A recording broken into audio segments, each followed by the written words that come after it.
Happiness can hide in the unlikeliest of places. Through cold days and under cloudy skies, the country of Denmark just might be hiding the key to happiness.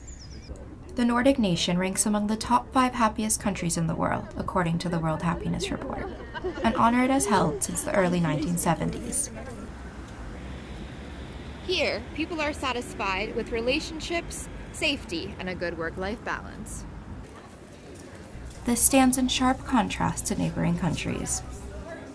I think in Hungary there's a bigger emphasis on, finding the right job or being good at your career. Kinche Farkas, a recent immigrant to Denmark, sees this difference every day.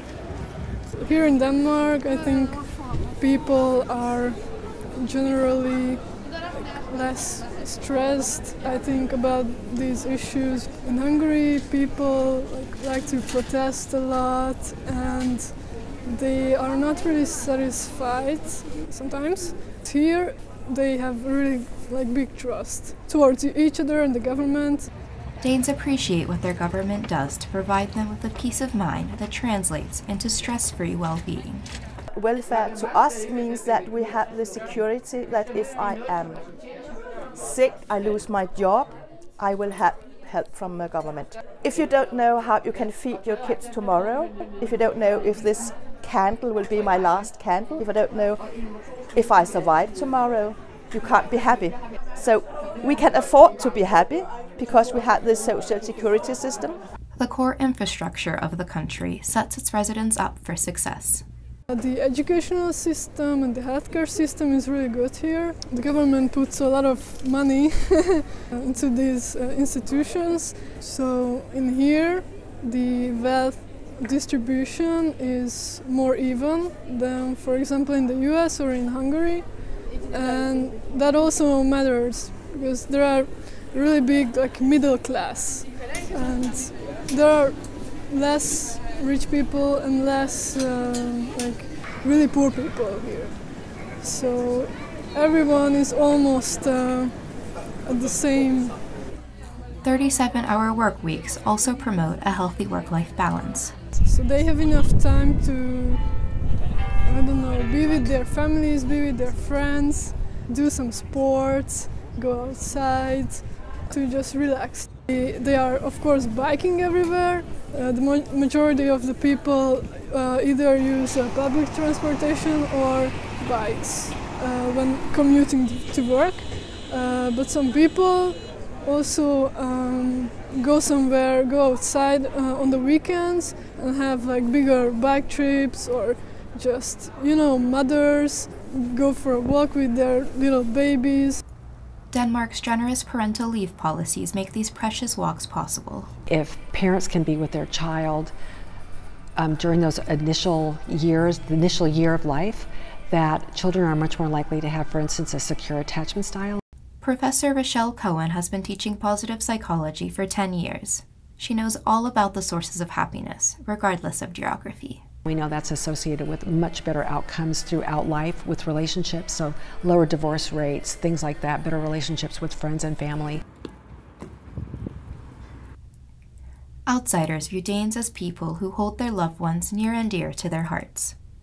Yeah, I think they really value relationships, friendships and family relationships.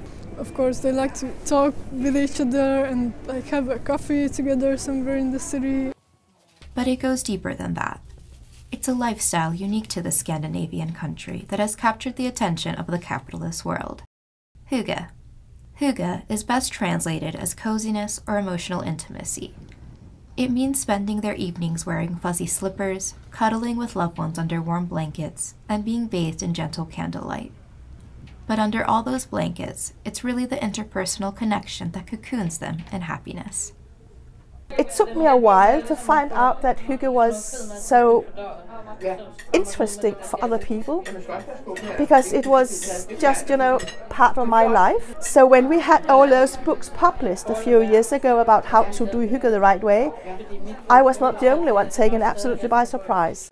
And we have shops here in Copenhagen where you can buy all the right equipment for hygge.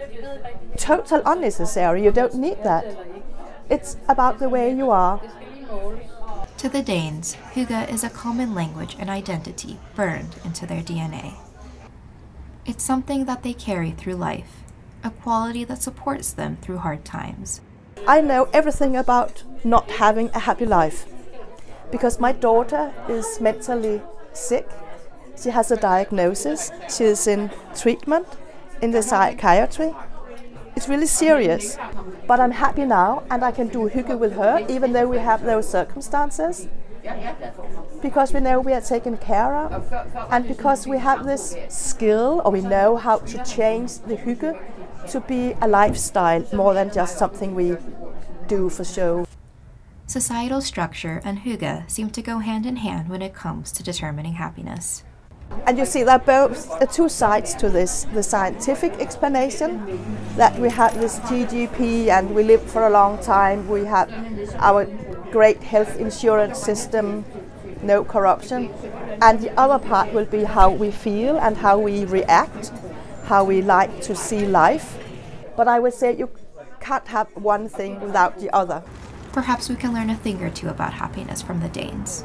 And it starts with our relationships. One of the most important things for humans that we tend to underestimate is how important our relationships are. Even interacting with a stranger tends to boost our happiness. So interacting with, people we love also tends to do that. We might even be lucky enough to bring hygge into our own homes. You don't have to buy hundreds of candlelights or the right indoor shoots or the right Scandinavian blankets, but I would say just sit down and talk at this 30, 45 minutes every day where you sit down and you have your hot meal at 7:30 or 6 o'clock. That is sacred time in most Danish children's families. No television, no phones, just you and me. This is a way to start. From Copenhagen, Denmark, this is Evelyn Farkas, GSUTV.